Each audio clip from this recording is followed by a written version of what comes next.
हरियाणा कौशल रोजगार निगम।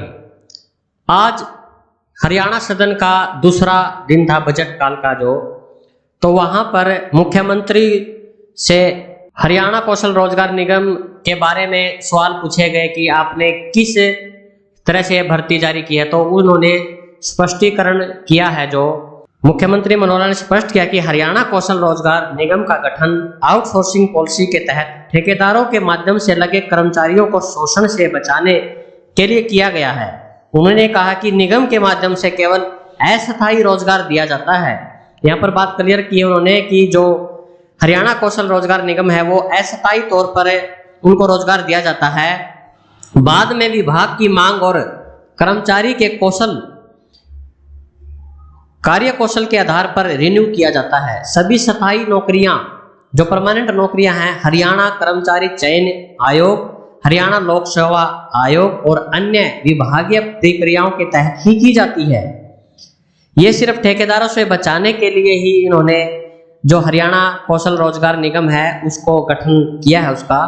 तो यहाँ पर उन्होंने कहा कि यह एक कल्याणकारी स्कीम के तहत किया गया है। जिन परिवारों की आय 1,80,000 रुपए से कम है और जिन परिवारों में कोई भी सरकारी नौकरी वाला सदस्य नहीं है को निगम के माध्यम से दिए जाने वाले रोजगार में प्राथमिकता दी जा रही है।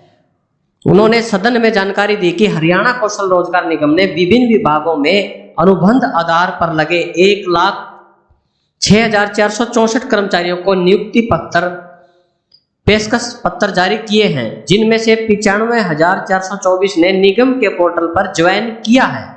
इसके अलावा 6,736 उम्मीदवारों को निगम द्वारा विभिन्न विभागों में नियुक्ति के पेशकश पत्र भेजे गए हैं, जिनमें से 4,380 ने ज्वाइन कर लिया है और उम्मीदवारों को 15 दिन में ज्वाइन करना होता है, अन्यथा उसके बाद वाले उम्मीदवारों को पेशकश पत्र जारी कर दिया जाता है।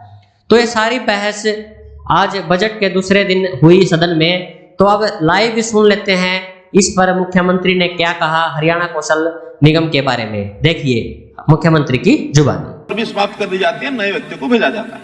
1,06,464 जो पहले से कंट्रेक्चुअल एम्प्लॉई हैं उनको उसमें पोर्ट किया गया है और वो भी डिपार्टमेंट की सहमति से किया गया है। उसमें से पोर्ट करने के लिए जो प्रपोजल था वो 1,06,000 का था, लेकिन 95,424 लोगों ने सहमति दी, वो उसके अंदर पोर्ट हुए हैं। इसी प्रकार जो नए लोग जिनकी डिमांड डिपार्टमेंट से आती है और जो अनुभवी लोग हैं पहले से, जो हमारे पास इसका डाटा है कि अनुभवी लोग हैं, किसी कारण से पहले कंट्रेक्चुअल थे वो छूट गई, बाद में फिर उन्होंने उसको अप्लाई किया, उनमें 6,736 लोगों की जो दोबारा से डिमांड आई है, जिसमें से 4,380 बल्कि जो डिमांड आई है वो सिलेक्ट करके उनको हमने ऑफर लेटर दिए हैं। 4,380 लोगों ने उसमें से ज्वाइन कर लिया है। शेष का भी समय है जो उसको ज्वाइन करेंगे। पहली बात तो ये है कि ये व्यवस्था शुरू क्यों की गई, क्योंकि बहुत से एम्प्लॉइज जो हमारे आउटसोर्सिंग पर ठेकेदार प्रथा के माध्यम से आते थे और लगातार एम्प्लॉइज के और भिन्न भिन्न ऑर्गेनाइजेशन ने कहा कि इस ठेकेदारी प्रथा को किस तरीके से खत्म किया जाए, क्योंकि ऐसे आउटसोर्सिंग के जितने भी कर्मचारी हैं उनका शोषण बहुत होता था। न उनको ईपीएफ का लाभ मिलता था, न उनको ईएसआई का लाभ मिलता था। तो इस प्रकार की बहुत सी समस्याएं थी, जिसमें से लंबे विचार के बाद हमने कहा कि ठीक है, आउटसोर्सिंग रखना तो सरकार को पड़ता ही है, क्योंकि जो स्थायी नौकरियां हैं उसके लिए हमारी व्यवस्था अलग है। वो स्टाफ सिलेक्शन कमीशन है, वो एचपीएससी है, या कहीं कहीं जो अलग से व्यवस्थाएं जो बनी हुई हैं वो सब परमानेंटली अलग से हैं। लेकिन जहां आउटसोर्सिंग किसी डिपार्टमेंट की इमीडिएट डिपार्टमेंट की डिमांड है उसको ठेकेदारों के माध्यम से लिया जाता था, उसके लिए ये बनाया गया है एचकेआरएन। और इसमें भी ये ठीक है कि ये बिल्कुल अस्थायी नौकरी है, 1 साल के लिए होती है। 1 साल के बाद उसको जैसे बाकी भी पहले भी उसकी एक्सटेंशन मिलती है तो उसी हिसाब से ही होगा। ये कोई परमानेंट नौकरी नहीं है। परमानेंट नौकरी का तो अलग से हमने, जैसे ग्रुप सी का भी सीईटी हुआ है, अब उसमें से नौकरियां लगभग 30-35 हजार की रिक्वेशन आ गई है। उसी के बाद ग्रुप डी की है, उसके भी सीईटी होना है, वो सब प्रक्रिया अलग है। ये तो तुरंत इमीडिएट आवश्यकता को पूरा करने के लिए एचकेआरएन के माध्यम से करते हैं। अब इसमें किस आधार पर करते हैं, आधार जो पूछा है, इसमें हमारा बिल्कुल ट्रांसपेरेंट आधार है और इस आधार के हिसाब से मैं कह सकता हूं कि पोर्टल बनाया गया है, ट्रांसपेरेंट है। उसमें पहली प्राथमिकता जो पहले से एक्सपीरियंस लोग हैं उनको लिया जाता है। अगर एक्सपीरियंस लोग उपलब्ध ना हो तो फिर उस पोस्ट के लिए उसी पोर्टल में एक एडवर्टाइजमेंट दे करके कि ये हमारे पास इतनी सीटें हैं, अगर कोई और अप्लाई करना चाहता है अप्लाई करे। उसकी सैलरी भी निश्चित है, लेवल 1, लेवल 2, लेवल 3, लेवल 4 जो एक आउटसोर्सिंग की होती है वो की गई है।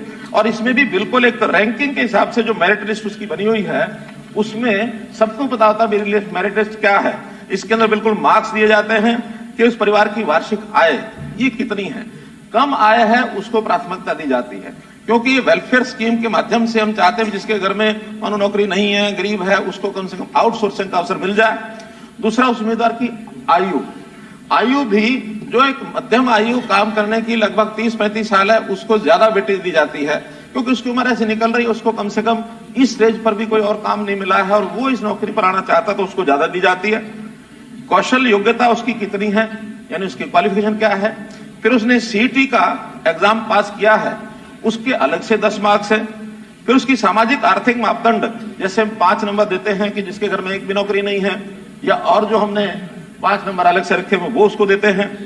ईज ऑफ डिप्लॉयमेंट, यानी जो लोकलाइज्ड व्यक्ति होगा उसको मार्क्स अलग दिए जाएंगे। अभी तो जिले में हम सेम जिले में नौकरी मिलेगी उसको 10 नंबर अलग मिलेंगे, अगर वो जिले से बाहर नौकरी लेना चाहता तो उसको 10 नंबर नहीं मिलेंगे। जहां तक ट्रांसपेरेंसी का विषय है, बिल्कुल मार्किंग तय होती है, उनको उनके मार्क्स बता दिए जाते हैं कि इस मार्क्स तक जो है रैंकिंग तक इनको नौकरी दी गई है। इनमें से कोई ज्वाइन नहीं करने आएगा तो दोबारा से जो उसके नीचे वाले लोग होते हैं उनको उनकी ऑफर ली जाती है। जो ऑफर एक्सेप्ट करता है वो उसमें आता है, जो एक्सेप्ट नहीं करता तो 15 दिन में उसका नाम, उसकी ऑफर भी समाप्त कर दी जाती है।